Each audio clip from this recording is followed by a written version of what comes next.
Take me out to the ball game, if you can afford it.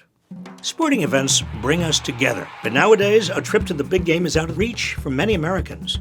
That's because sports are a big business, and most teams are owned by billionaires or investment groups that want to squeeze as much profit out of fans as possible. Ticket prices alone have skyrocketed in recent years, but the price gouging doesn't end there. When you're at the game to watch your favorite team, you're a captive customer who can't leave the stadium or bring in outside food, so teams know they can charge you an arm and a leg on concessions, sometimes as much as double or triple what you'd spend across the street at a restaurant or grocery store for the same item.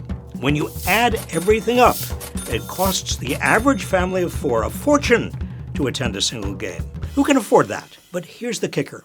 You've already paid most of these billionaire team owners with your tax dollars. In the last few decades, professional sports teams have raked in over $30 billion in public funds to help build major league arenas. Sports teams and their billionaire owners have taken advantage of all sorts of sweetheart land deals, property tax breaks, and other public funding. I've got a whole video about the sports stadium scam you can watch later.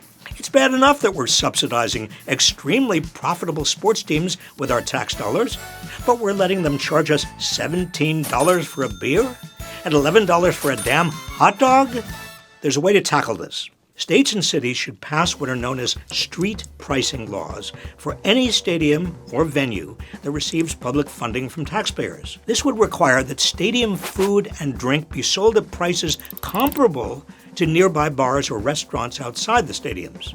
Street pricing is already being used effectively at some airports across the country. Look, sports teams that are getting big taxpayer subsidies for their stadiums shouldn't be allowed to just rip off the public.